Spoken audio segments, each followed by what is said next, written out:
दोस्तों આગળ વધીએ પહેલા સબસ્ક્રાઇબ બટન જરૂરથી દબાવો અને હા બેલ બટન પણ દબાવો જેથી દરેક વિડિયો જલ્દી મળી શકે।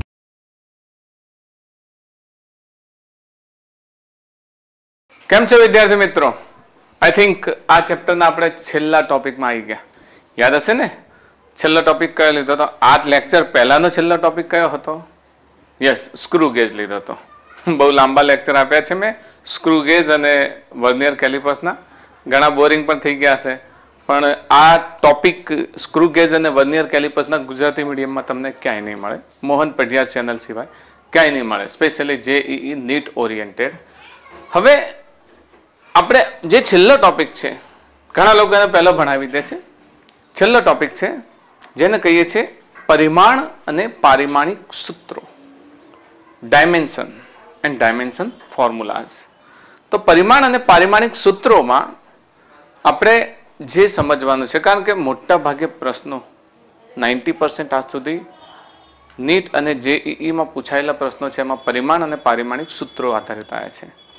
તો મારા પહેલા આજના લેક્ચરમાં આપણે કેટલાક પારિમાણિક સૂત્રો વિશે વાત કરીશું, કેટલાક અચળાંકો હશે, કેટલીક રાશિઓ હશે, ભૌતિક રાશિ અને પરિમાણિક સૂત્રોની ચર્ચા કરીશું। પછી સ્ટેપ બાય સ્ટેપ પારિમાણિક વિશ્લેષણ લઈશું, પારિમાણિક વિશ્લેષણના 3 મુદ્દાને ડિટેલમાં લઈશું અને જેઈઈ નીટ આધારિત જેટલા પણ પૂછાયેલા પ્રશ્નો છે અને અગત્યના બહુ સરસ પ્રશ્નો છે બધા જ પ્રશ્નોને આપણે લઈ અને આ લેક્ચર આ ટોપિક માટે 3 થી 4 વિડીયો આપણા બનશે। તો શરૂઆત કરીએ આપણે। આ શરૂઆત કરીએ પહેલાં હું તમને ફરીથી કહી દઉં છું, મારી ટેલિગ્રામ ચેનલમાં જોઈન થઈ જાઓ અને ટેલિગ્રામ ચેનલ શોધવાની જરૂર નથી, તમારે શું કરવાનું કે physics zone 11 by Mohan Padhiyar આટલું લખશો એટલે ટેલિગ્રામ ચેનલ તમને મળી જશે અને એની અંદર તમે જોઈન થઈ જાઓ। પબ્લિક ચેનલ છે, તમને મળી જશે। ટેલિગ્રામના સર્ચ ઓપ્શનમાં જશો એટલે એની અંદર દરેકની લિંક આપેલી છે, દરેક લેક્ચર દરેક સબ્જેક્ટના લેક્ચરની પ્લેલિસ્ટની લિંક આપેલી છે અને ઘણું બધું નવું અપડેટ થાય છે, એ બધું જ એની અંદર મળશે। તો હવે શરૂઆત કરીએ ડાયમેન્શન એન્ડ ડાયમેન્શન ફોર્મ્યુલા, એટલે કે પહેલો શબ્દ છે ભૌતિક રાશિના પરિમાણ। પરિમાણ શબ્દ પરથી આપણે એટલું સમજી શકીએ કે સામાન્ય રીતે પરિમાણને તમે પેલા લંબાઈ, ઊંચાઈ, પહોળાઈ એ ભાષામાં એના વિસ્તારના ભાષામાં એના સંદર્ભમાં લીધો હશે, પણ અહીંયા ભૌતિક રાશિ કોઈ બી હોય, યાદ હશે તમને મૂળભૂત રાશિ અને સાધિત રાશિ એ બે સંદર્ભમાં મેં સમજાવેલી છે। તો કોઈ પણ ભૌતિક રાશિને મૂળભૂત રાશિઓના સંદર્ભમાં આપણે દર્શાવી શકીએ છીએ, એ ભૌતિક રાશિને આપણે સાધિત રાશિ કહીએ છીએ। સ્પેશિયલી મૂળભૂત રાશિ અને સાધિત રાશિ જો તમે જાણતા હો તો એના આધારે તમે આરામથી પરિમાણ મેળવી શકો। તો કોઈ પણ ભૌતિક રાશિ આપેલી છે એની મૂળભૂત રાશિઓમાં ફેરવવામાં આવે અને એ મૂળભૂત રાશિઓના ઘાત જે છે એ ઘાતને ભૌતિક રાશિના પરિમાણ કહે છે। ફરીથી જ્યારે કોઈ ભૌતિક રાશિને સમજો, ભૌતિક રાશિ એ માટે હું કહું છું કે જ્યારે ભૌતિક રાશિના આપણે થોડો અલગ કલર લઈએ, હા, જ્યારે ભૌતિક રાશિના એકમને મૂળભૂત પાયાની ભૌતિક રાશિઓના એકમ વડે સમજો, આપણે એને લઈશું ભૌતિક રાશિને મૂળભૂત ભૌતિક રાશિના એકમના જે ઘાત વડે દર્શાવવામાં આવે તે ઘાતાંકને યાદ રાખજો, પાવર ઓફ ફંડામેન્ટલ ક્વોન્ટિટી, એને આપણે શું કહીશું? પરિમાણ કહે છે, મૂળભૂત રાશિના ઘાતાંકને। કોઈ પણ ભૌતિક રાશિને દર્શાવવા માટે મૂળભૂત રાશિ પર મૂકવામાં આવતા ઘાતાંકોને, અથવા આ રીતે પણ આ વ્યાખ્યાને તમે આ રીતે પણ સમજાવી શકો ઓર કરીને, કે કોઈ પણ ભૌતિક રાશિને દર્શાવવા માટે મૂળભૂત રાશિઓ પર જે ઘાતાંક મૂકવામાં આવે છે ને એ ઘાતાંકને જ આપણે ભૌતિક રાશિ કહીએ છીએ। કોઈ પણ ભૌતિક રાશિના પરિમાણને કોના વડે દર્શાવવામાં આવે છે? આ ચોરસ કૌંસ વડે, જે ચોરસ કૌંસ હોય। ચલો શરૂઆત કરીએ। મૂળભૂત 7 ભૌતિક રાશિ છે ને, મૂળભૂત 7 ભૌતિક રાશિમાં પહેલી કઈ છે? લંબાઈ। દળને આપણે શું કહીએ છીએ ઇંગ્લિશમાં? દળને આપણે શું કહીએ છીએ? માસ, MASS। તો એનો જે આગળનો શબ્દ છે ને એમ વડે દર્શાવી છે, ઓકે। તો એનું પારિમાણિક સૂત્ર શું થશે? M ફોર માસ। મૂળભૂત ભૌતિક રાશિ છે 7, યાદ છે ને? દળ, લંબાઈ, સમય, વિદ્યુત પ્રવાહ, થર્મોડાયનેમિક, તાપમાન, જ્યોતિ તીવ્રતા અને દ્રવ્યનો જથ્થો. તો આ પહેલી 3 રાશિ છે એના ડાયમેન્શન ને ત્યારબાદની 3 રાશિઓના ડાયમેન્શન, 4 રાશિઓના ડાયમેન્શન. પહેલા મૂળભૂત 7 રાશિની વાત કરીએ, એની થોડી ચર્ચા કરી લઈએ. તો લંબાઈને ઇંગ્લિશમાં શું કહીશું? Length, LENGTH. લેન્થને આપણે L વડે દર્શાવીશું. અને સમયને આપણે શું કહીશું? ટાઈમ ફોર T વડે દર્શાવીશું. હવે આ જે છે ને એ મૂળભૂત ભૌતિક રાશિઓ છે. આ રાશિઓ મૂળભૂત ભૌતિક રાશિ છે. ઓકે,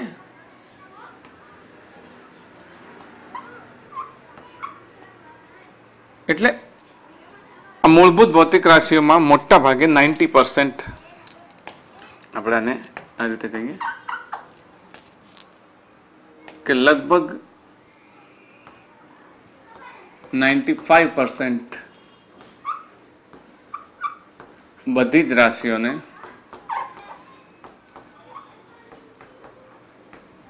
આ સ્વરૂપે જ લાવીશું.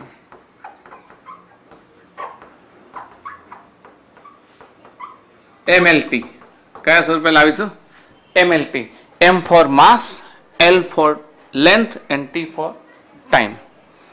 પછી હજુ છે આપણી પાસે આપણી મૂળભૂત રાશિઓ. કઈ કઈ છે? વિદ્યુત પ્રવાહ. હવે વિદ્યુત પ્રવાહને ઇંગ્લિશ, જેમ મેં અહીંયા દળનું નામ શું લખ્યું? માસ. લંબાઈનું શું લખ્યું? લેન્થ. અને સમયનું શું લખ્યું? ટાઈમ. એના પરથી MLT લીધું. તો વિદ્યુત પ્રવાહને ઇલેક્ટ્રિસિટી કહેવાય, તો E નહીં આવે.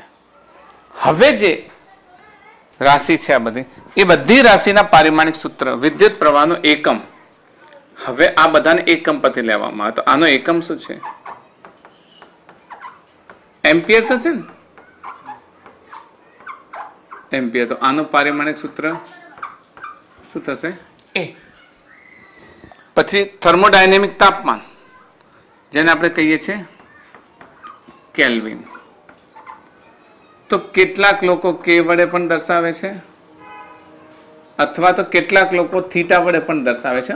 થીટા વડે પણ તાપમાન લે છે. ક્યાંય થીટા હોય તો તમને અજાણ્યું ન લાગવું જોઈએ કે આ ક્યાંથી આવ્યું. એ તાપમાન જ છે. પછી જ્યોતિ તીવ્રતા ને દ્રવ્ય, તમે જાણો છો જ્યોતિ તીવ્રતાને આપણે કેન્ડેલા કહીએ છીએ ને, કેન્ડેલા.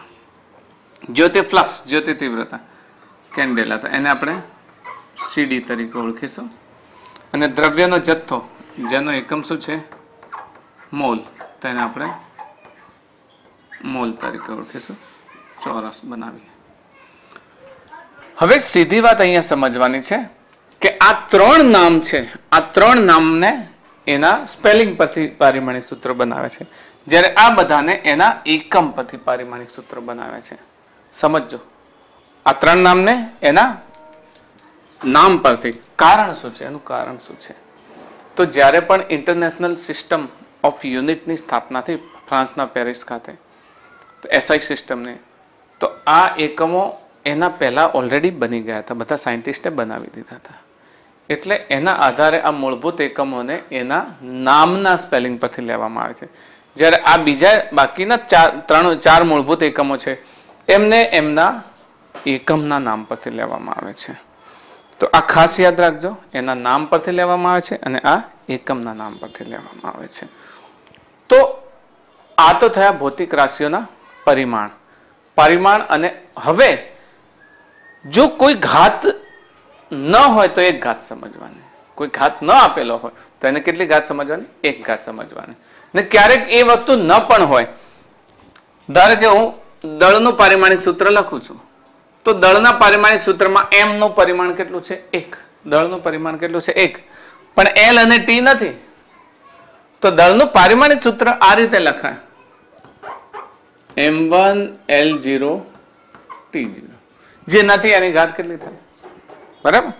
અહીંયા L ની ઘાત 1 છે, તો આનું પારિમાણિક સૂત્ર મારે લખવું છે લંબાઈનું, તો શું થાય? m0 L1 T0. આ રીતે હું લખી શકું. તો હવે આપણે જ્યારે દર્શાવીશું તો MLT માં મેં લખ્યું 95% બધી જ રાશિઓને આ સ્વરૂપે જ લાવીશું.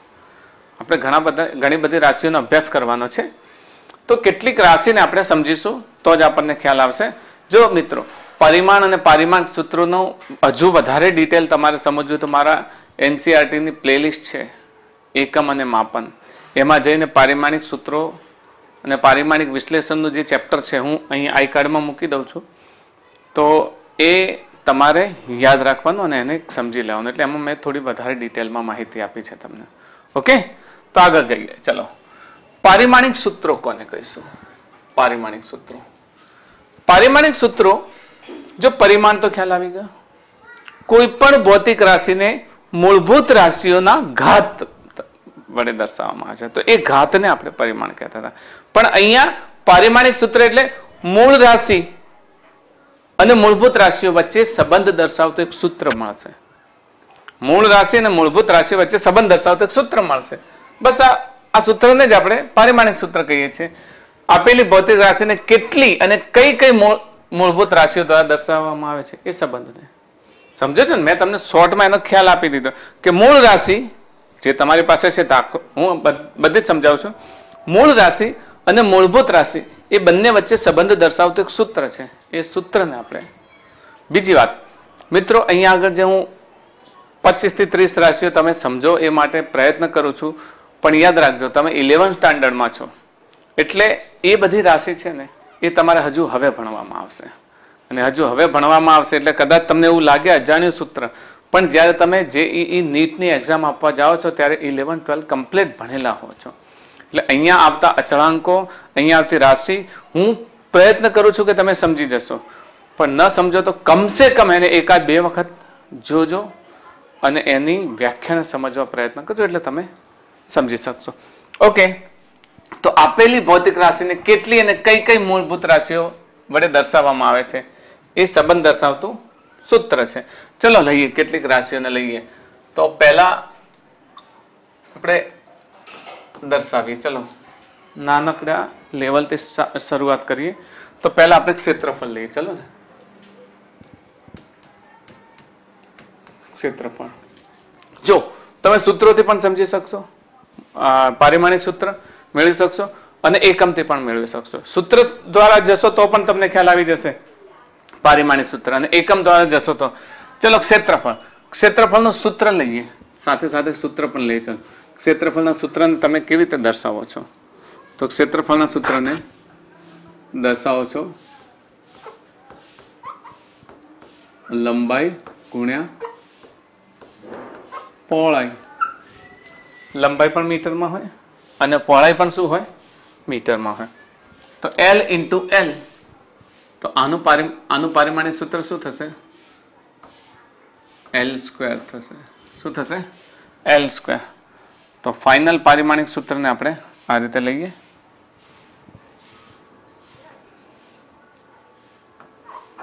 M0 L2 T0 square. M0 L2 T0 આ કોનું? ક્ષેત્રફળનું પારિમાણિક સૂત્ર છે. હવે આપણે ક્ષેત્રફળ પછી બીજી રાશિ એની સાથે સંકળાયેલી કઈ છે? કદ અથવા ઘનફળ. યાદ છે ને, ક્ષેત્રફળ પછી શું આવશે? કદ અથવા ઘનફળ. કેટલીક જગ્યાએ કદ પણ કે ને કેટલીક જગ્યાએ એનું શું કહે છે? ઘનફળ પણ કહે છે. લંબાઈ, પહોળાઈ, ઊંચાઈ. હવે સૂત્ર જ લખીશું L into B into H. બરાબર? L ફોર લેન્થ, B એ પણ લંબાઈ જ છે કારણ કે આપણે એને લંબાઈમાં જ માપીએ છીએ. H હાઈટ એ પણ લંબાઈ જ છે. તો 3 વખત હોવાથી એનું પારિમાણિક સૂત્ર આપણે લખીશું L3. તેને આખું પારિમાણિક સૂત્ર કેવી રીતે લઈશું? M0 L3 T0 MLT સ્વરૂપે મૂળભૂત ભૌતિક રાશિઓ. ઓકે, ચલો આમાં મૂળભૂત ભૌતિક રાશિ કેટલી હતી? 3 હતી. હવે એના પછી હું ઘનતા લઈ લઉં.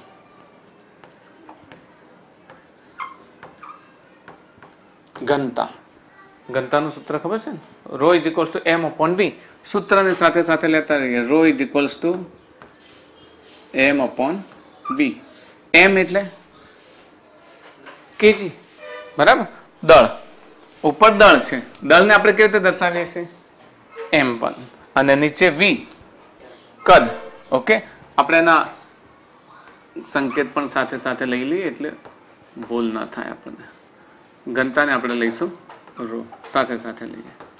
ઓકે, તો ઉપર કેજી, ચલો આના એકમને સાથે લઈએ તો અહીંયા કેજી મીટર ઘન. એકમથી જાઓ કે સૂત્રથી જાઓ, બે એકની એક જ થશે. ઉપર પાવર કેવો આવશે? માઇનસ આવશે, કારણ કે છેદમાં છે ને. તો ઉપર કેજી છે એટલે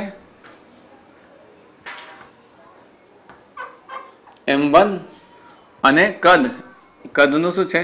નીચે છે l ઘન, તો એ બાજુમાં આવશે એટલે કેટલા થશે? l⁻³ અને t નથી તો એને શું કરીશે? 0. ઓકે, m1 l ઘન, અથવા તો આપણે આને બધી લઈએ છીએ એ ફોર્મમાં જ લઈએ એટલે આ ટી વાળું પછી લખીએ આપણે. ઓકે, તો હવે mlt ના ફોર્મમાં શું થશે? m1 l-3 t0. આ એકલી રાશિ, પછી આપણે એના ફોર્મમાં લઈએ છીએ. ઓકે, ઘનતા પછી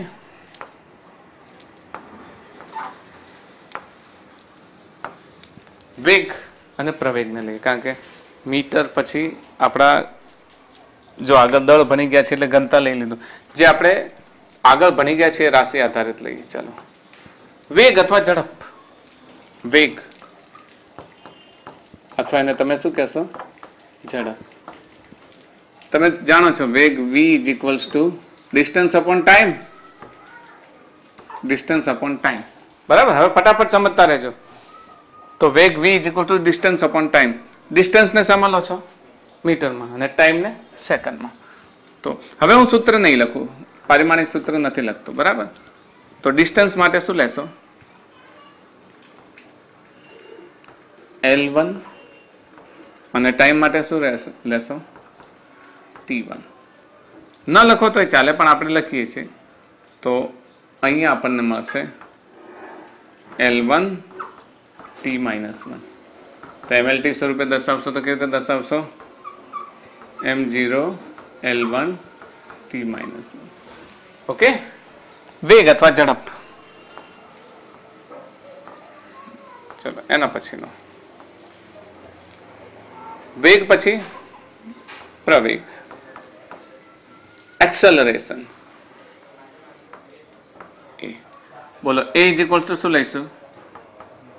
વેગનો ફેરફાર. વેગનો ફેરફાર બી વેગ જ છે, બરાબર. આટલામાંથી આટલો વેગ જાય, વેગનો ફેરફાર વેગ v/t. v માટેનું પારિમાણિક સૂત્ર ઓલરેડી છે આપણી પાસે, ઉપરથી જ હવે લઈએ ને. વેગ માટેનું ક્યાં છે? ઉપર છે. જો આ કદનું છે મિત્રો, ભૂલ ના કરતો. આ v for volume, capital v, આ સ્મોલ v છે. તો વેલોસિટીનું ઉપર છે જ ને. કેટલું છે? L1 T-1 અને ટાઈમ T1. તો આ T1 ઉપર જશે એટલે 2 થઈ જશે ને. તો આનું બેઝિક પારિમાણિક સૂત્ર L1 T-2, પણ mlt સ્વરૂપે લઈશું તો શું થશે? m0 L1 T-2. ઓકે, આ થઈ ગયો આપણો પ્રવેગ. છઠ્ઠી રાશિ લઈએ આપણે. અમુક મૂળભૂત સૂત્રો યાદ જ રાખી લેવાના. દાખલા તરીકે વેગ માટે L1 T-1, પ્રવેગ માટે L1 T-2. એ જ રીતે બળ આવે છે. બહુ અગત્યની રાશિ છે, બળને યાદ રાખી લેવાનું. બળ જેને આપણે કહીશું ફોર્સ. ફોર્સના સંદર્ભમાં સૂત્ર ન્યૂટનની ગતિનો બીજો નિયમ, F = ma. ભણી ગયા છો, 9th સુધી આવી ગયો છે ને, ન્યૂટન સેકન્ડ લો. F = ma. આ સૂત્ર અજાણી ન લાગવું જોઈએ. થોડું નીચે લખીએ એટલે મિક્સ ન થઈ જાય, બરાબર. પછી PDF આવે એટલે કહેશો સર આ તો આ રાશિ આમાં લખેલી છે, આમ લખેલી છે. એના કરતાં આપણે થોડું નીચે લઈ લઈએ. ઓકે, બળ ફોર્સ. સૂત્ર શું થશે? F = ma. Okay, m for mass, a for acceleration. m for mass નું આપણી પાસે છે m1, a ફોર એક્સેલરેશન ઉપર છે L1 T-2. આ રીતે પણ તમે લઈ શકો. ચલો, તો આનું m ફોર માસ તો m1 A for acceleration L1 t minus 2. તો પારિમાણિક સૂત્ર કેવી રીતે લખશો? યાદ રાખશો 1 1 minus 2 ml t 1 1 minus 2 m1 l1 t minus 2. યાદ રહેશે બળ માટે કેટલું હશે? m1 l1 minus 2. યાદ રાખવાનું. ઊંઘમાંથી પણ ઉઠાડીને પૂછે તો યાદ આવવું જોઈએ બળનું પારિમાણિક સૂત્ર કેટલું? m1 l1 t minus 2 m1 l1 t minus 2. હું અત્યાર સુધી એવી રાશિઓના સંદર્ભમાં સમજાવું છું કે જે તમે ભણ્યા છો, લોઅર સ્ટાન્ડર્ડમાં ભણ્યા છો, એને અનુલક્ષીને બહુ સરળતાથી સમજી શકો એ રીતે. આ 6 મૂળભૂત રાશિઓ છે. તમે નોંધી લેશો. સ્ક્રીનશોટ લેવો હોય તો લઈ શકશો. નોંધી લીધો? તો હવે નેક્સ્ટ આવીએ. ઓકે, નેક્સ્ટ રાશિ લઈ લઈએ. 7 નંબર આવે ને, કાર્ય. કયું લઈએ? કાર્ય, જેને આપણે કહીશું વર્ક. યાદ છે ને કાર્યની વ્યાખ્યા સમજાવી હતી? પદાર્થ પર બળ લગાડતા બળની દિશામાં સ્થાનાંતર થાય તો કાર્ય થયું કહેવાય. પદાર્થ પર બળ લગાડતા બળની દિશામાં સ્થાન, મતલબ બળ પણ લાગે છે ને એના એ દિશામાં સ્થાનાંતર થાય છે. Therefore work is equals to force into displacement F into D. W is equals to F into D. F નો આપણે શીખી ગયા છે. મેં હમણાં જ કહ્યું બળ માટે શું લેવાનું? ફરીથી yes, m1 l1 t minus 2 m1 l1 t minus 2. તો અહીં આપણે લઈશું. અને ડિસ્ટન્સ માટે તો આપણે સમજીએ છીએ. તો અહીંયા પારિમાણિક સૂત્ર શું લઈશું? m1 l1 t minus 2 અને d, d for distance. Distance શામાં માપીએ છીએ? એ લેન્થ. લેન્થ એટલે એ પણ શું આવશે? l1. ઓકે, તો આનું પારિમાણિક સૂત્ર શું લખીશું? m1 l2 t minus 2. એક કાર્યને પણ યાદ રાખજો. બળ રહેશે તો કાર્ય યાદ રહી જશે. બળમાં શું છે? 1 1 minus 2. કાર્યમાં શું હશે? 1 2 minus 2. યાદ રાખશો mlt 1 1 minus 2 1 2 minus 2. કાર્યમાં 1 2 minus 2 અને બળમાં 1 1 minus 2. આ યાદ રાખશો એટલે શું છે? ભૂલ ન થાય. હા મિત્રો, એના એકમો આના પરથી તમે લખી શકશો. કિલોગ્રામ મીટર સ્ક્વેર પર સેકન્ડ સ્ક્વેર લખી શકશો ને. એટલે હું એકમો માટે હજુ વધારે સમય નથી ફાળવતો. તમે એકમો આના સમજી શકશો અને હજુ વધારે ડિટેલ જોઈએ તો તમારી પાસે કોઈ પણ બુક્સ હોય તો એની અંદર બધા એકમો સાથે માહિતી આપેલી છે. અત્યારે તમારે તારવતા શીખવાનું છે ને, રાશિને સમજવાની છે, એટલે એને યાદ કરતા. ચલો આપણે નેક્સ્ટ લઈ લઈએ. નંબર 8.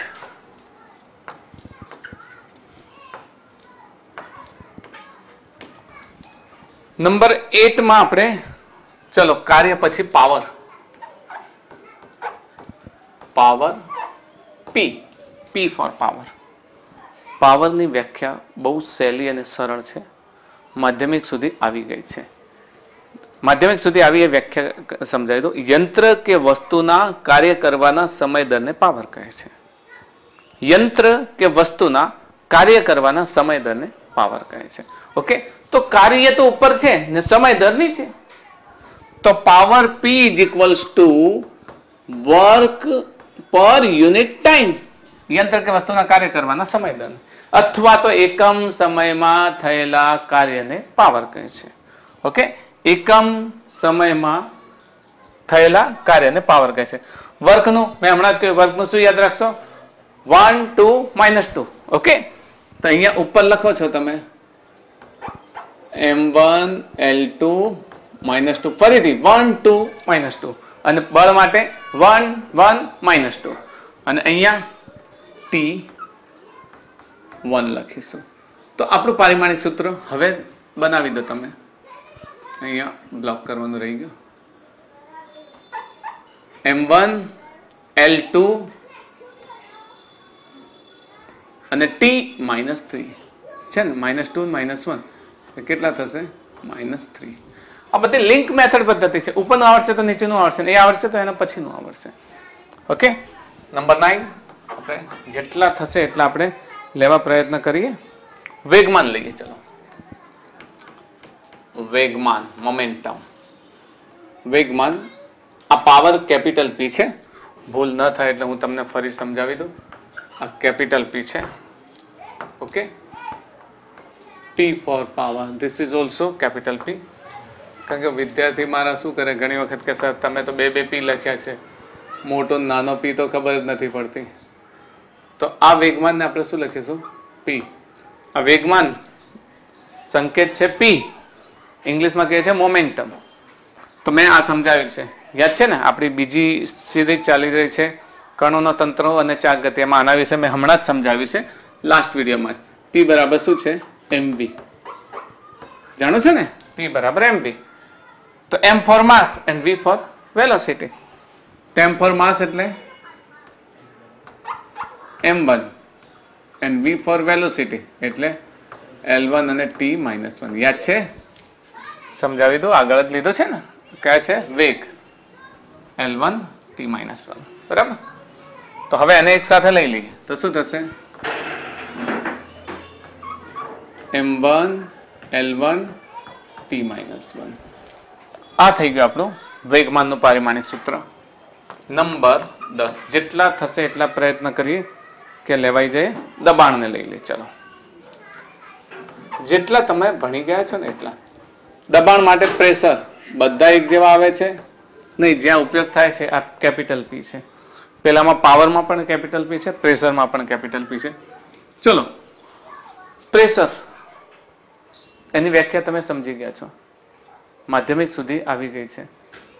દબાણ એકમ ક્ષેત્રફળ પર લંબ રૂપે લાગતા બળને, એકમ ક્ષેત્રફળ પર લંબ રૂપે લાગતા બળને શું કહીએ છીએ? દબાણ કહે છે. આવી ગઈ છે વ્યાખ્યા, કઈ આ અલગથી નથી આવી. ફિઝિક્સ તો તમે શરૂઆતથી ભણો જ છો. એકમ ક્ષેત્રફળ પર લંબ રૂપે લાગતા બળને. મિત્રો, દબાણને આપણે કેવી રીતે કહીએ? તો વિચારો કે કોઈ એક ક્ષેત્રફળ છે, એના પર બળ લગાવું હું. અહીંયા આમ 10 ન્યૂટન બળ લગાવું છું આમ, તો આટલા વિસ્તારમાં આમ લગાવું છું બળ. હવે એનું એ બળ હું આ પ્રમાણે એક 10 ન્યૂટન આનાથી લગાવીશ તો એ દબાણ વધારે લાગશે ને? કારણ કે એક એરિયામાં એટલું સંકળાઈ ગયું ને. તો એકમ ક્ષેત્રફળ પર લંબ રૂપે લાગતા બળને દબાણ કહે છે. સમજો, એકમ ક્ષેત્રફળ પર, એકમ ક્ષેત્રફળ પર. તો એકમ ક્ષેત્રફળ પર એટલે નીચે શું થઈ ગયું? એ નીચે એકમ ક્ષેત્રફળ પર લંબ રૂપે લાગતું બળ, તો શું થઈ ગયું? એફ. એફ નું પારિમાણિક સૂત્ર છે તમારી પાસે? છે ને? 1 1 - 2. મેં કહ્યું તો યાદ રાખજો, બહુ કામનું છે. 1 1 - 2. ઓકે. તો m1 L1 t-2 અને એરિયા શરૂઆત જ એનાથી કરી હતી, મીટર સ્ક્વેર. તો ધેટ ઇઝ L2. તો કેવી રીતે લઈશું? m1 L1 છે પણ -2 ઉપર જશે તો -1 થઈ જશે. તો m1 L-1 અને t-2 અને ધીસ બ્રેકેટ. આ બ્રેકેટ કેમ દર્શાવવું પડ્યું? કારણ કે પારિમાણિક સૂત્રોને આપણે દર્શાવી છે એવી મેં વાત કરેલી છે. અહીંયા આગળ જો લખેલું છે ને, એટલે આવા બ્રેકેટમાં આપણે એને દર્શાવીએ છીએ. ઓકે. નંબર 11. ક્યાંક ભૂલી જાવ તો મને યાદ અપાવી દેજો. પ્રતિબળ. આ બધા પ્રકારના બળ છે. જો પ્રતિબળ, આ નવો શબ્દ આવે છે પ્રતિબળ. સ્ટ્રેસ, પ્રતિબળ, સ્ટ્રેસ કહીશું એને. પ્રતિબળને સમજવું છે તો એ આપણા આના જેવું જ છે, દબાણ જેવું જ છે કે એકમ ક્ષેત્રફળ દીઠ લાગતા પુનઃસ્થાપક બળને. એક સરસ ઘટના સમજાવું એટલે તમને ખબર પડે. ન્યૂટનની ગતિનો ત્રીજો નિયમ આવશે તમારે ભણવામાં. પુનઃસ્થાપક બળ, જ્યારે તમે કોઈ પણ બળ લગાવો તો સામે બીજું બળ લાગે. કોઈ પણ બળ એકલું અટુલું નથી.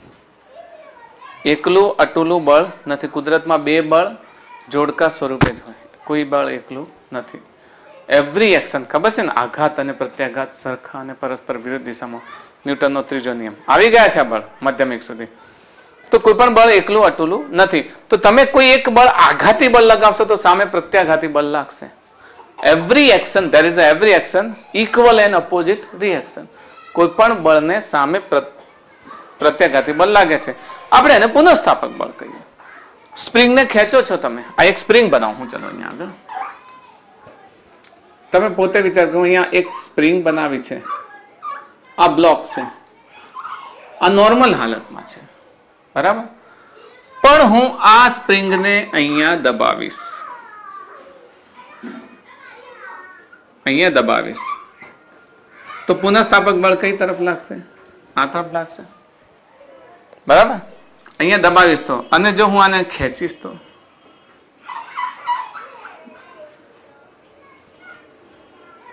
અહીંયા લગાવે તો આ પુનઃસ્થાપક બળ આ તરફ લાગે છે.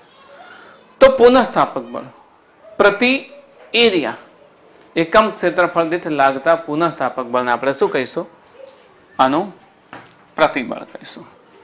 આને કાઢી દઈએ પછી આપણી જગ્યા કવરઅપ થઈ જાય છે.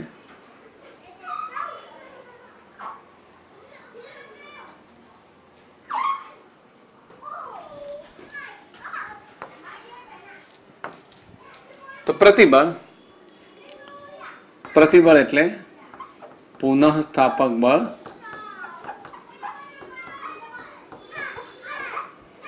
ક્ષેત્રફળ દીઠ. બળને ફરી પાછું જાણીએ છીએ. પુનઃસ્થાપક બળ કોઈ પણ પ્રકારનું બળ હશે તો બળ ને, તો બળ માટે શું લઈશું? m1 l1 t-2 ને એરિયા l2. તો એ જ દબાણ જેવું આવશે. કેટલું? m1 l-1 t-2 થશે. ચલો એના પછી નેક્સ્ટ લઈએ બળનો આઘાત.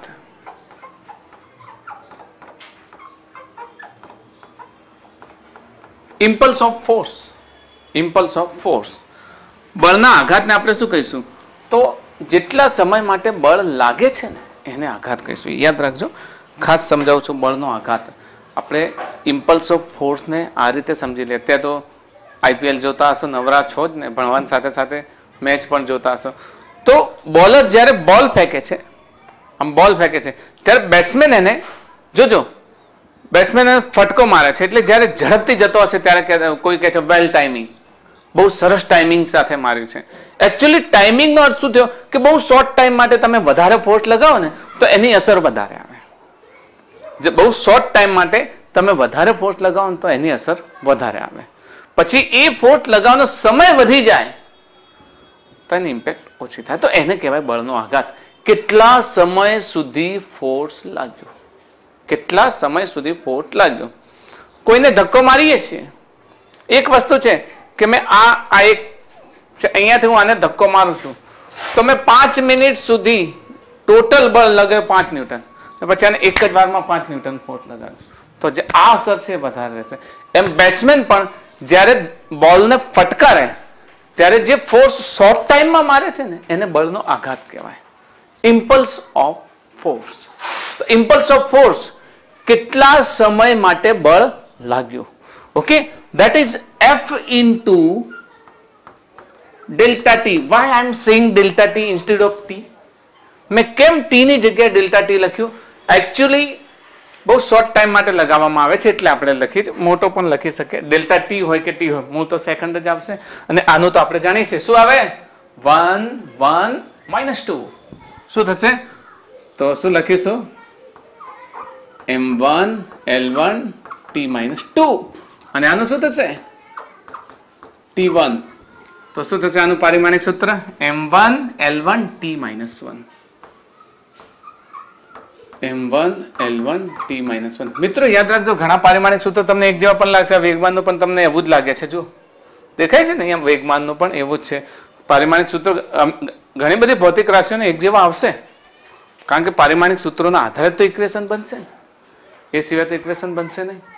તો એવું બની શકે તમારે કે ઘણા પારિમાણિક સૂત્રોમાં, કારણ કે આને વેગ પ્રતિ સેકન્ડ અને સેકન્ડ ઉડી જાય એટલે વેગ આવે, અને વેગનું જે પ્રમાણે હોય અથવા તો વેગમાન fp mv નું પણ એવું જ છે, અને m1 l1 t-1 તો એક જેવા આવી શકે. અનેક ભૌતિક રાશિઓને એક જેવા પારિમાણિક સૂત્રો હોઈ શકે. એવું જરૂર નથી કે એક ભૌતિક રાશિનું પર્ટિક્યુલર એ જ હોય, એવું ને એવું કોઈ બીજી ભૌતિક રાશિનું હોય. એવા ઘણા બધા ઉદાહરણ આવશે. એટલે કોઈ કન્ફ્યુઝન ક્રિએટ ના કરતા, કારણ કે એમાં ઘણા બધા વિદ્યાર્થીઓ કન્ફ્યુઝ થાય છે. ઓકે, નેક્સ્ટ આપણે લઈએ વિકૃતિ. વિકૃતિ જો એકચ્યુઅલી આ બે શબ્દો તમારે આ પ્રતિબળ અને વિકૃતિ, આને કે સ્ટ્રેસ અને આને કે સ્ટ્રેન. સ્ટ્રેસ અને સ્ટ્રેન. વિકૃતિ. વિકૃતિ શબ્દ યાદ રાખજો, ડેલ્ટા L/L એટલે કે એકમ લંબાઈ દીઠ લંબાઈમાં થતો વધારો. લંબાઈમાં થતો વધારો. તો વિકૃતિને આપણે કહીશું પરિમાણમાં ફેરફાર ભાગ્યા પરિમાણ. મેં પરિમાણ કહ્યું, નોર્મલી વિકૃતિને તો ડેલ્ટા એલ અપોન એલ જ લખીએ છીએ આપણે. લંબાઈ હોય તો લંબાઈ દીઠ લંબાઈમાં થતો વધારો, પહોળાઈ દીઠ પહોળાઈમાં થતો વધારો, એરિયા દીઠ એરિયામાં થતો વધારો. એટલે ઉપર પરિમાણમાં થતો વધારો, નીચે પરિમાણ. ઉપર પરિમાણમાં થતો વધારો અને નીચે પરિમાણ, એમ એ માટે લખીએ છીએ. તો આનો તો તમે જાણો છો, આની લેન્થ L1, આને પણ L1 લખીશું. તો L1 જતા રહે તો કઈ રહે છે? કટ થાય. આ શું થઈ શકે? કટ થઈ શકે. કટ થઈ શકે તો કશું રહેતું નથી. તો એમનું પણ 0 થાય, એલનું પણ 0 થાય અને ટીનું પણ શું થશે? 0 થશે. M0 L. ઘણી રાશિ એવી છે કે જેનું પરિમાણ શૂન્ય હોઈ શકે. બરાબર. 14 નંબર લઈએ. 14 નંબરમાં આપણે હવે પૃષ્ઠતાણને લઈએ. પૃષ્ઠતાણ. મિત્રો, પૃષ્ઠતાણ તમારે ભણવામાં આવશે આમાં તરલના યાંત્રિક ગુણધર્મો. પાર્ટ 2 માં આવશે તરલના યાંત્રિક ગુણધર્મો. એકમ અંતર દીઠ લાગતું બળ. જ્યારે કોઈ પણ તમે પૃષ્ઠતાણને આ સંદર્ભમાં લો કે બહુ શુદ્ધ પાણીથી તમે ગ્લાસને ભરી નાખ્યો, અથવા તો એ નથી લેતા, તમે દૂધનો ગ્લાસ તો જોયો છે ને? દૂધનો ગ્લાસ મલાઈ કેમ દૂધના ગ્લાસના ઉપર જ જમાય છે, અંદર નથી જમાતી. જમાય એટલે એની કિનારી સાથે પણ જામાય છે. અથવા તો સૂક્ષ્મ દ્રષ્ટિએ આ નોર્મલી આ બીકરમાં હું પાણી લઉં, બરાબર, આ બીકરમાં પાણી ભરેલું છે, તો અહીંયા આગળ નોર્મલ રીતે આપણે સપાટી આને જોઈએ છીએ, પણ આ ભાગને જ્યારે ઝૂમ કરીને જોવામાં આવે તો એ સપાટીએ આ બીકર મોટું કરી દઈએ અને એની આ સપાટી તો આમ થઈ ને આમ આમ તમને દેખાશે. તો આ સપાટી સાથે એક તાણ લાગે છે. તાણ, તો એ તાણ એટલે બળ. બળ એકમ અંતર દીઠો, આખી સપાટી દીઠ લાગે છે એટલે નીચે શું હશે? અંતર. એકમ અંતર દીઠ લાગતા બળને પૃષ્ઠતાણ કહે છે. સમજો, પૃષ્ઠતાણ એટલે ફોર્સ પર ડિસ્ટન્સ. ફોર્સ નું તો મેં તમને કહ્યું હતું ને, 1 1 - 2. ઓકે, તો એ લખીશું M1 L1 - 2, અહીંયા D L1. તો શું થશે? M1 L2 T - 2. આવું એક બીજું પણ મેં આગળ કરાયું છે, ખબર છે? કાર્યમાં હશે M1 L2 T - 2 છે ને. ઘણી બધી રાશિના પારિમાણિક સૂત્રો એક જેવા આવશે. M1 L1 T - 2 પૃષ્ઠતાણ. બળ ભાગ્યા અંતર લઈએ છીએ. ઓકે, અંતર જતો રહેશે. સોરી, આ 1 જતા રહેશે એટલે 0 લખીશું. અહીંયા થોડી ગડબડ કરી દઈએ આને બગે. ઓકે, આ શું થશે? L1 જતા રહેશે તો અહીંયા શું લખીશું? 0. હવે એક જેવું નહીં થાય, આ બંનેનું એક જેવું નથી. સમજો છો ને? L1 જતા એટલે L0 થઈ જશે. તો આ થઈ ગયા આપણા લગભગ 14 પારિમાણિક સૂત્રો લીધા છે. હવે કેટલાક એવા પારિમાણિક સૂત્રો લઈએ કે જે આપણી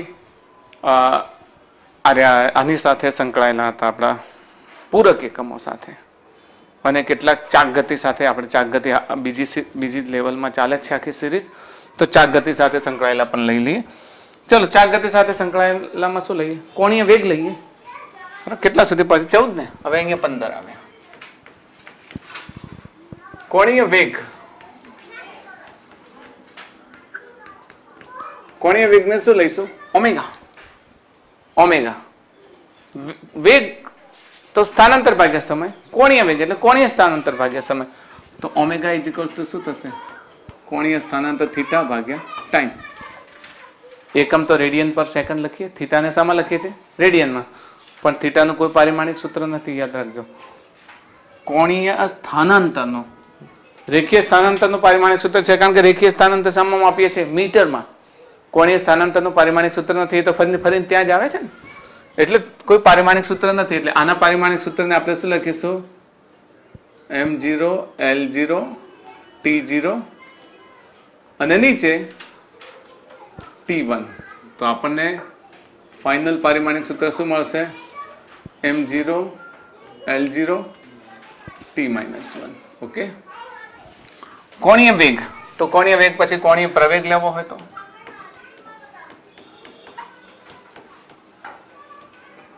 કોણીય પ્રવેગ. કોણીય પ્રવેગને આપણે શું કહીએ છીએ? અલ્ફા. યાદ છે ને? Alpha is equals to W omega upon T. ઓમેગાનું તો આપણી પાસે છે જ m0 L0 t minus 1. Okay, તો આપણે આનું લખી શકીએ m0 L0 t માઇનસ 1 અને નીચે t1. તો શું થશે? m0 L0 t minus 2. આ થઈ ગયો આપણો કોણીય પ્રવેગ. બરાબર છે. હજુ થોડીક રાશિ લઈ લઈએ. કોણીય વેગ, કોણીય પ્રવેગ. હવે જડત્વની ચાક માત્ર લઈએ, એમાં ને એમાં જ આવે છે. માસ of inertia. Mass of inertia એટલે ઇનર્શિયા શબ્દ છે ને, ઇનર્શિયા શબ્દ પરથી અને આપણે શું કહીશું? I. એમાં આપણે સૂત્ર સમજાવ્યું છે I is equals to mr square. I is equal to mr square. m for mass અને r એટલે અંતર, અંતરનો વર્ગ. તો અહીંયા આગળ પારિમાણિક સૂત્રમાં m four m1 r four L2. તો શું થશે? m1 L2 t0. જડત્વની ચાક માત્ર માટે m1 L2 t0 થશે. હા, આ લાસ્ટ હતું એનો તમે સ્ક્રીનશોટ લઈ લીધો ને? ન લીધો હોય તો લઈ લેજો તમે સ્ક્રીનશોટ. યસ, લઈ લીધો હશે. હવે અહીંયા 18 નંબર આપણે ગઈકાલે જ આપણી સ્કૂલમાં આજે જે રિલીઝ કર્યું, કોણીય વેગમાન. શું કઈ રાશિ હતી? કોણીય વેગમાન, જેને આપણે શું કહેતા હતા? L. Okay, L is equals two, L નું સૂત્ર તમને ખબર હશે, કોણીય વેગમાન ટોર્ક ઇન્ટુ ટાઈમ. આપણે આ રીતે જ લખી દઈએ, L is equals two torque into time. અથવા તો L નું બીજું સૂત્ર મેં આપ્યું હતું, યાદ હશે તમને? L નું સૂત્ર શું હતું? યાદ છે વ્યાખ્યા તમને? પદાર્થના સ્થાન સદિશ અને તેના વેગમાનના ક્રોસ ગુણાકારને પદાર્થના સ્થાન સદિશ. આ ટોર્ક ઇન્ટુ ટાઈમ લેશો તો ચાલશે. આ હું આગળ સાબિત કરેલું છે. તો ટોર્ક માટે ન્યૂટન ઇન્ટુ મીટર. ઓહો, ન્યૂટનની વાત રહી ગઈ, વેલ નોન વાત આપણે રહી ગઈ. આપણે બળની વાત લીધી ને, બળની વાત લીધી. તો બળના આ એકમને ન્યૂટન તરીકે પણ ઓળખવામાં આવે છે. શામાં ઓળખવામાં આવે છે? ન્યૂટન. તો બળનો એકમ ન્યૂટન તરીકે હોય તો ન્યૂટન આવે તો પણ શું યાદ રાખશો? 1 1 - 2. શું યાદ રાખશો? હો, ઓકે. તો આને જરાક યાદ રાખશો. તો ચલો, ન્યૂટન ઇન્ટુ મીટર, ન્યૂટન 1 1 - 2. અને પેલું m એટલે મીટર. બરાબર. ઘણા વિદ્યાર્થીઓ ભૂલ કઈ નાખે, L1 લખે, L1 હોય પણ અહીંયા પછી m લખીને આવે. m એટલે દળ સમજી બેઠે. શું કરે? પહેલા તો મીટર એકમમાં ફેરવે. આ ટોર્ક ઇન્ટુ ટાઈમ. ઓકે, તો આનો ન્યૂટન ઇન્ટુ મીટર અને આનો સામા લેશે ટાઈમ t સેકન્ડમાં. આમાં ફરી સેકન્ડમાં લઈ લઈએ અને ઇન્ટુ સેકન્ડ. ઓકે, તો ન્યૂટન માટે કેટલા લખશો અહીંયા આગળ? m1 L1 t - 2. હવે મારે સમજાવવાની જરૂર નથી, તમને ખ્યાલ આવી ગયો હશે. મીટર માટે L1 અને સેકન્ડ માટે t1. તો શું થશે? m1 L2 t - 1. આ શું થાય? m1 1 1, તો L2 અને t -2 1 તો -1. તો શું થશે? m1 L2 t - 1. ઓકે, જરા જોતા રહેશો. કોણીય વેગમાન m1 L2 t - 1. ઓકે, જે વધારાનું કંઈક છે એને કાઢી નાખીએ. આ એકમ પરથી આપણે લીધું હતું, આના પરથી પણ લઈ શકીએ આપણે. નેક્સ્ટ રાશિ લઈશું આપણે ટોર્ક. ટોર્કની વાત આપણે ટોર્કની પહેલા લઈ લીધી, ચલો ને ટોર્ક પછી લઈ લઈએ, કઈ વાંધો નહીં. ટોર્ક આગળ લેવાનું હતું. ટોર્કને આપણે શું કહીએ છીએ? ટાઉ. Torque tau. ટોર્ક એટલે આર ક્રોસ એફ. ટોર્ક ટાઉને આપણે શું લખીએ છીએ? Tau is equals to R cross F. આમ ભણશો એટલે તમને વ્યવસ્થિત ખ્યાલ આવી જ જશે. તમને આર ક્રોસ એફ, આ રાશિ મારા પ્લેલિસ્ટમાં જશો ને તમે તો આ બધા જ રાશિઓ વિશે તમને સમજાવેલું છે. R cross F. આર અંતર, અંતરને આપણે શું કરીએ છીએ? મીટર. તો આને L1, આનું પારિમાણિક સૂત્ર શું થશે? L1 ને F ફરીથી 1 1 - 2. ઓકે, તો એ શું કરશો? M1 L1 T - 2. તો શું થશે પારિમાણિક સૂત્ર? M1 L1 1 એટલે 2 ને T - 2. તો આ થઈ ગયું ટોર્ક. તેને ન્યૂટન ઇન્ટુ મીટર તરીકે પણ લખીએ છીએ. જો F નો ન્યૂટન ને આનો મીટર, હમણાં આગળ મેં ન્યૂટન મીટર બંને લીધેલું છે. Okay, 20 number.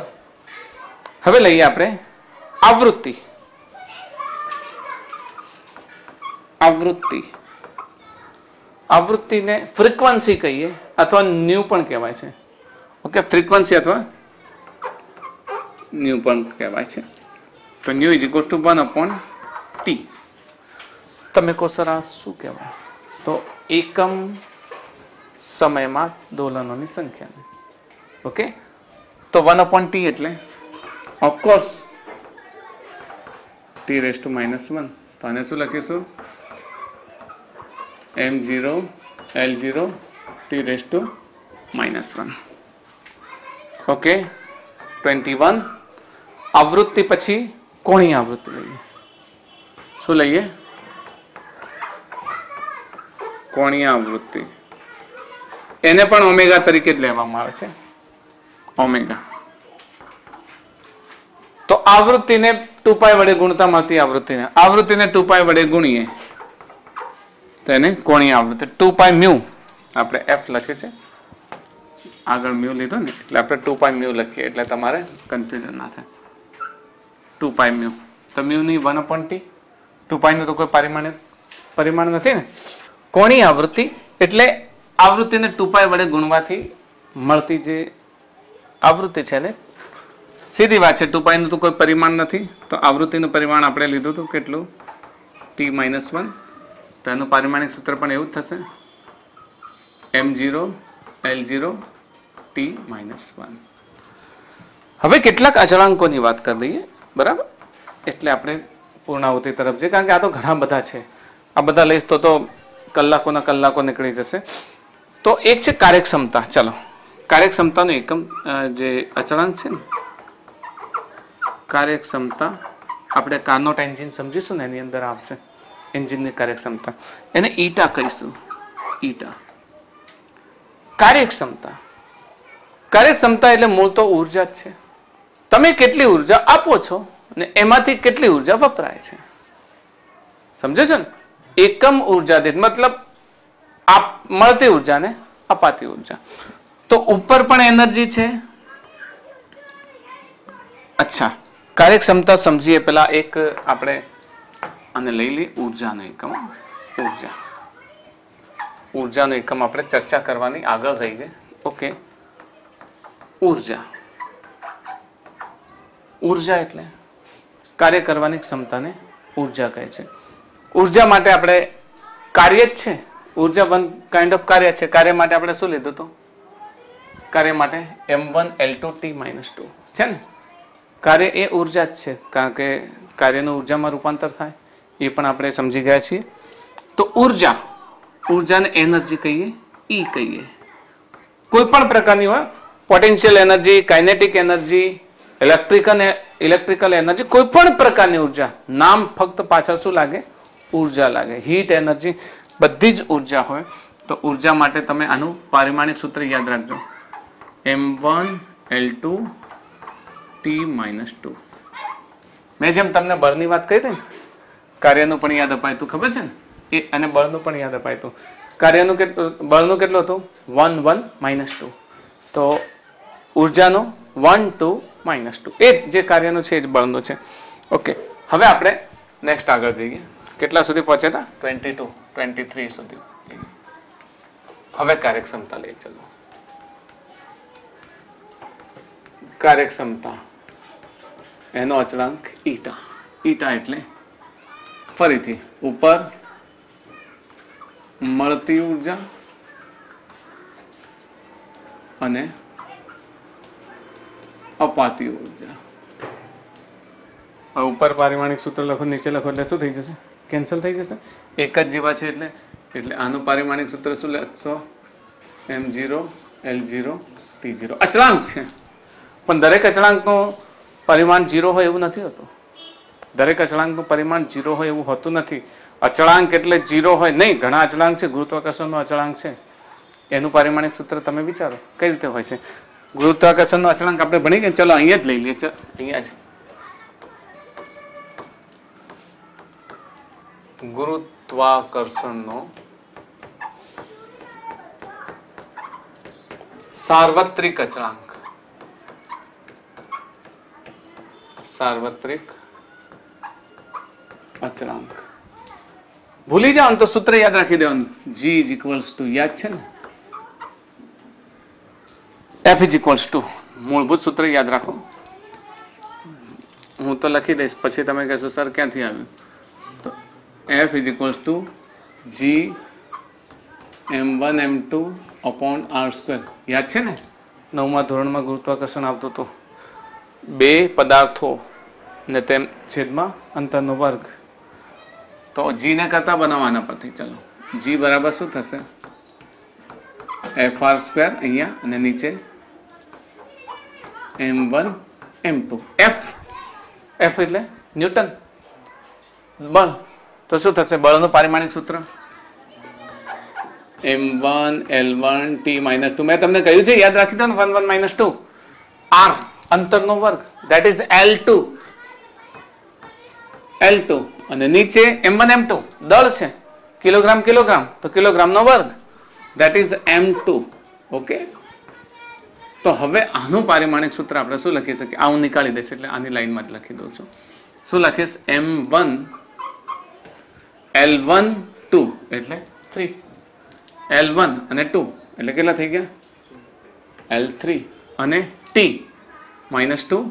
સોરી, m1 આ 2 ઉપર જશે એટલે -1 થઈ જશે ને? સમજ પડે છે ને? 1 - 2 એટલે -1.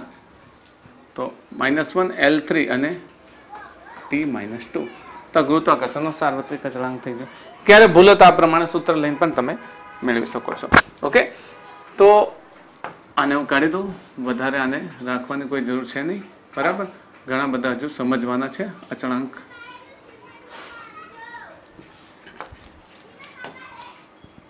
હવે 26માં આપણે લઈએ પ્લાન્ક અચળાંક.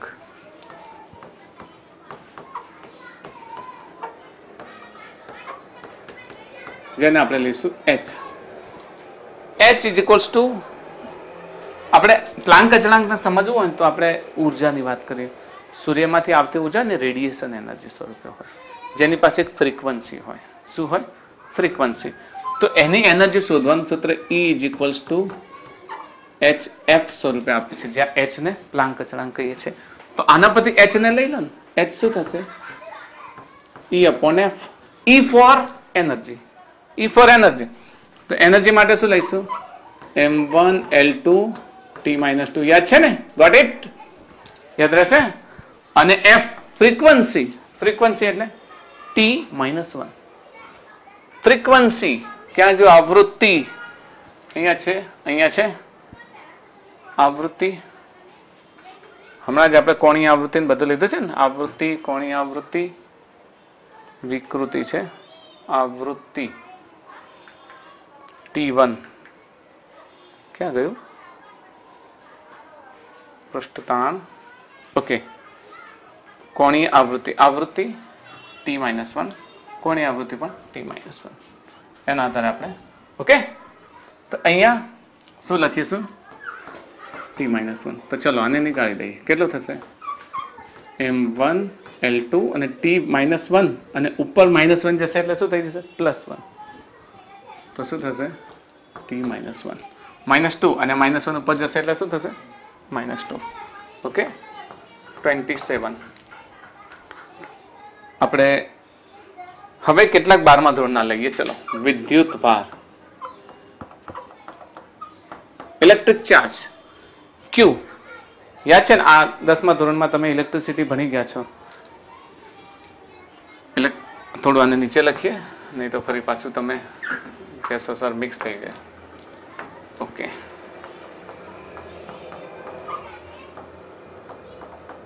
વિદ્યુત ભાર જેને આપણે Q કહીએ છીએ. Q બરાબર IT અથવા તો I = Q/T. એકમ સમયમાં પસાર થતા વીજભારની સંખ્યાને વિદ્યુત પ્રવાહ કહીએ છીએ. તો આના પરથી Q બરાબર શું લખી શકો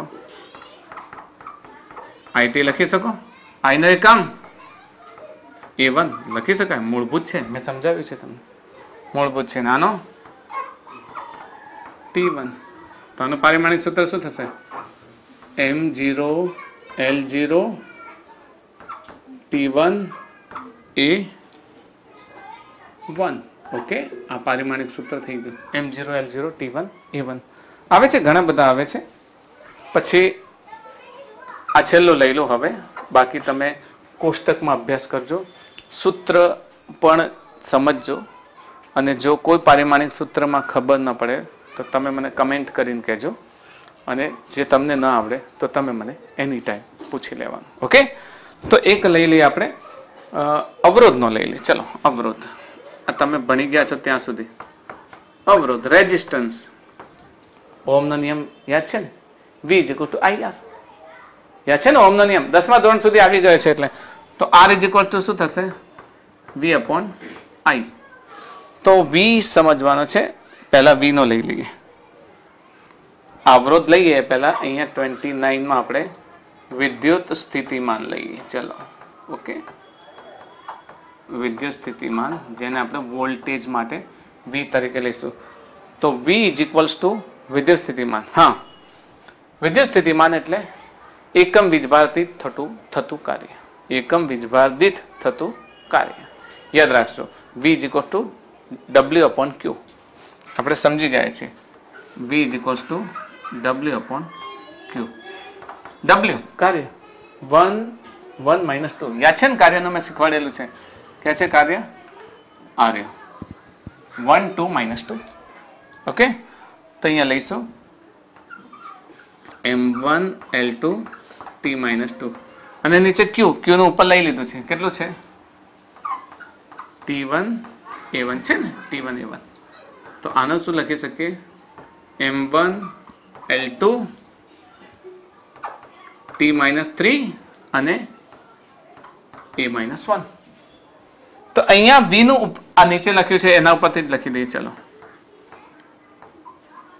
M1 L2 T-3 A-1 અને નીચે I એટલે A1 -1 ફરી ઉપર જતો રહેશે તો આનું પારિમાણિક સૂત્ર થશે M1 L2 T-3 અને A-1 અને બીજો એક -1 એટલે કેટલો થશે -2 થઈ જશે. ઓકે મિત્રો સ્ક્રીનશોટ લઈ લો એટલે તમારે મુશ્કેલી ન પડે.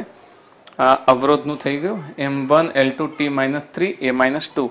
ઓકે ને M1 L2 T-3 અને A-1 બરાબર. હજુ જો આ પારિમાણિક સૂત્રોની દુનિયા છે ને તો ઘણી બધી છે, ઢગલો છે. ઘણા બધા પારિમાણિક સૂત્રો મારી પેમ્ફલેટ્સ અને હું તમને ચાર્ટ આપ્યાની અંદર પણ છે અને ઘણા બધા પારિમાણિક સૂત્રો સમજવાના આવશે. તો મિત્રો પારિમાણિક સૂત્રોનો અભ્યાસ કરતા રહો, ભણતા રહો અને મેળવતા રહો તમારું જ્ઞાન. આપણે નેક્સ્ટમાં પારિમાણિક વિશ્લેષણના 1 by 1 બધા મુદ્દા જોઈશું. That's all for today.